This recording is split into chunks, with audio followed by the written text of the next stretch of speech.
मनात नाम, हातात दीप, घरात उतरला शिवस्वरूप. मातीची पिंड, श्रद्धेचा श्वास, आज माझ्या घरी शिवाचा वास. नमस्कार ताईंनो, भारती मोटिवेशन ऑफिशियल चॅनलमध्ये तुमचे सर्वांचे मनापासून स्वागत. कालच्या व्हिडिओमध्ये तुम्ही मला खूप प्रतिसाद दिला म्हणून तुमचे मनापासून आभार आहे. घरात फक्त दिवा लावल्याने प्रकाश येत नाही. जेव्हा मनात श्रद्धेचा दिवा पेटतो तेव्हा आयुष्य उजळतं.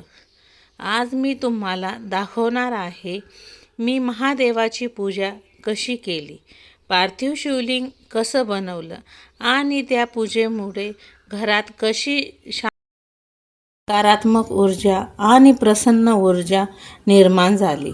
शेवटपर्यंत व्हिडिओ नक्की बघा.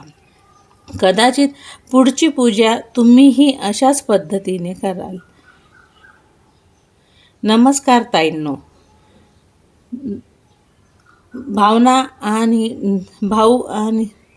नमस्कार ताईंनो.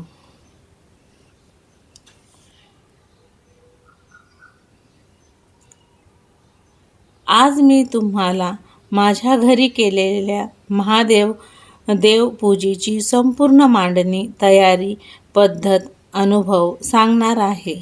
ही पूजा केवळ विधी नसते, ती मन शुद्ध करणारी, घरात सकारात्मक ऊर्जा निर्माण करणारी आणि कुटुंबाला जोडणारी असते. देवपूजा म्हणजे फक्त समोर ठेवलेली मूर्ती नसते बरं ताईंनो.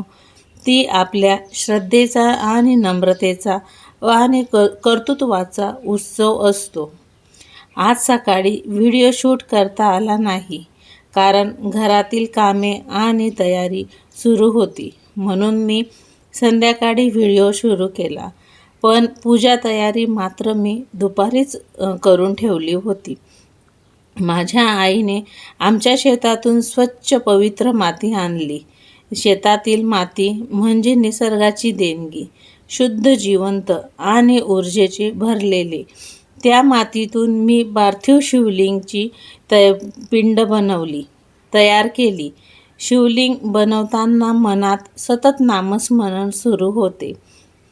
ओम नमः शिवाय, ओम नमः शिवाय, अशा पद्धतीने मी जाप माझा चालूच होता. नको आपण पिंड बनवताना आपल्या मनात निगेटिव्ह एनर्जी यायला आणि कोणाचे विचार यायला, म्हणून माझ्या मनात मी ओम नमः शिवाय यांचा जाप करत होती देवाचा. पार्थिव शिवलिंग तयार करताना एक वेगळीच शांतता जाणवते बरं ताईंनो. जणू आपण स्वतःच्या हातांनी भक्तीला आकार आहोत असे आपल्याला जाणवते. पिंड मी दुपारीच बनवून ठेवली होती कारण ती थोडी वेळ स्थिर व्हावी लागते. भक्तीतही असंच असतं, घाई केली तर स्थिरता येत नाही, संयम ठेवला तर कृपा मिळते. नंतर मी पूजेचे ताट तयार केले. एक महत्त्वाची गोष्ट सांगते, पूजा सुरू झाल्यावर वारंवार उठावं लागू नये म्हणून मी सर्व आधीच मांडून ठेवलेले होते.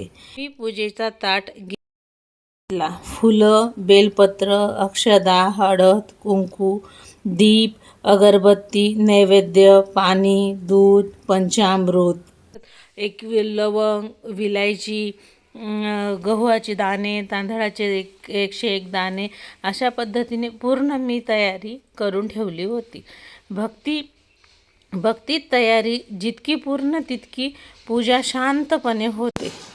संध्याकाळी मी चौरंग मांडला, स्वच्छ कापड टाकले. घरात सुंदर रांगोळी अशी काढली. तुळशी वृंदावनाजवळही रांगोळी काढली. घर सजवताना मनात एकच भावना होती, देव येणार आहे बरं आपल्या घरी आज. जेव्हा आपण देवासाठी घर सजवतो तेव्हा खरंच आपलं मन सजवत असतो. मन सजत असताना आपल्याला खूप मनाला शांती आणि प्रसन्न वाटते. घर स्वच्छ वातावरण असते. सुगंधी दिव्याचा वास असतो. प्रकाश आणि मन भक्तीने भरलेले असते. यापेक्षा सुंदर सजावट नाही बरं आपल्या घराची. नंतर मी ऑनलाईन पूजाचा व्हिडिओ लावला आणि त्याच मार्गदर्शनाने पूर्ण विधी पूर्ण केली. आजच्या काळात साधन बदलली, पण श्रद्धा तीच राहिली बरं ताईंनो. देवाला इंटरनेट लागत नाही, भावना लागते. मी अभिषेक केला, बेलपत्र अर्पण केलं, आमच्या घरात मंत्र शांतता ठेव, म्हटले. आमच्या कुटुंबाला एकत्र ठेव, मनाला स्थिरता दे.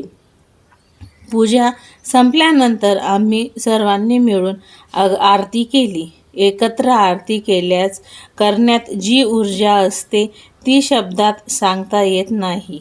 जेव्हा कुटुंब एकत्र जयदेव जयदेव म्हणत तेव्हा घर मंदिर होतं आणि आरतीचा आनंद बी खूप छान येतो. आरतीनंतर प्रसाद घेतला. त्या दिवशी उपवासाचा फराळही केला. भगर, साबुदाणे, आमटी असे मी प्रेमाने सर्व फराळाचे अन्न बनवले आणि ते खायला पण त्या दिवशी खूप चविष्ट आणि छान लागते.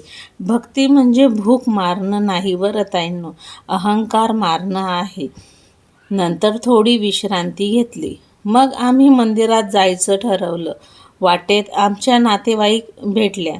त्या माझ्या मोठ्या जेठानी आणि त्यांचा मुलगा, माझा पुतण्या, हे दोघं पण फिरायला निघाले होते. आम्हाला ते रस्त्यात भेटले. आम्ही त्यांना म्हटलं की फिरण्यापेक्षा चला आपण मंदिराचे दर्शन घेऊ. बोलल्या की मी सुद्धा गेलेली नाही आहे अजून मंदिरात, चल आपण मंदिरात जाऊ. मग आम्ही सर्वजण खुशी, नैतिक, मी, माझी जेठाणीबाई आणि माझा पुतण्या, आम्ही 5 जण मंदिरात निघालो. मंदिरात पोचलो आणि खरंच मन थकलं बरं. थक्क झालं आमचं मंदिर बघून. इतकी सुंदर सजावट, दिवे, फूल, रंग, सर्व काही अत्यंत मनमोहक आणि मनाला प्रसन्न करणारे असे सजवलेले होते. शिवपिंडीला तर मुकुट घातलेला होता. दर्शन घेताना मग आपोआप शांत झाले. मन तर इतके शांत झाले, ते पिंड बघून, मंदिर बघून तर खूप सुंदर असं वाटत होते. देवळात एक वेगळीच ऊर्जा असते. तिथे आवाज कमी आणि अनुभूती जास्त असते. बरं ताईंनो, तुम्हीही मंदिरात जात असाल तर कमेंटमध्ये मला हर हर महादेव लिहायला विसरू नका. आम्ही जल अर्पण केलं, नमस्कार केला. शेजारी गणपतीचे मंदिरसुद्धा होते, तेथेही गेलो. तेथेही सुंदर सजावट, जणू देव सांगत होता मी इथेच आहे. खरंच मंदिरात गेल्यावर देवाचा खूप प्रसन्न आणि मस्त मनाला शांती असे वाटते. देवळात जाऊन कधी कधी कोणी रिकाम्या मनाने परत येत नाही, किंवा समाधान मिळतं किंवा दिशा मिळते. सर्वांना देव काही ना काही फळ देत असतं. कोणाला लवकर भेटतं तर कोणाला उशिरा भेटतं. देव दूर नाही, आपणच दूर जातो. पूजा म्हणजे देवाला आठवण नाही, स्वतःला स्मरण करणे होय.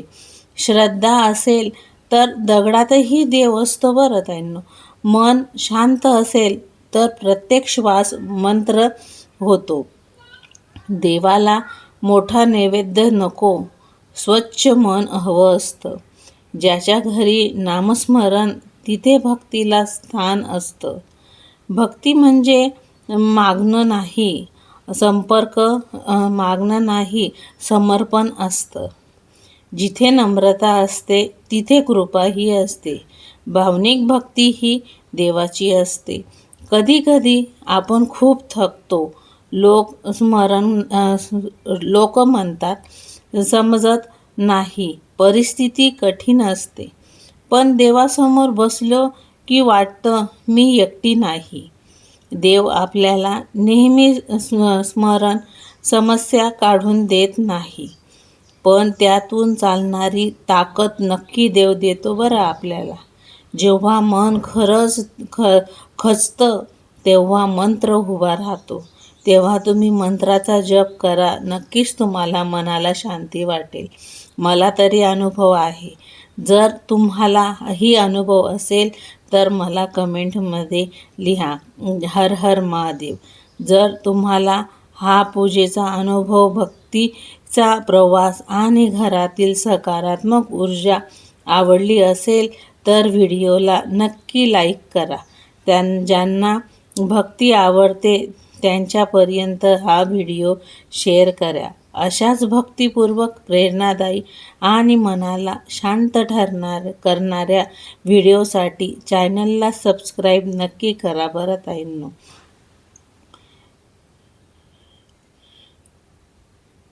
देवावर विश्वास ठेवा. वेळ लागू शकते पण उत्तर नक्की मिळेल. ओम नमः शिवाय म्हणत राहा. मन शांत ठेवा. कृपा तुमच्यावर आहे. हर हर महादेव. व्हिडिओ आवडला असेल तर कमेंटमध्ये हर हर महादेव लिहायला विसरू नका.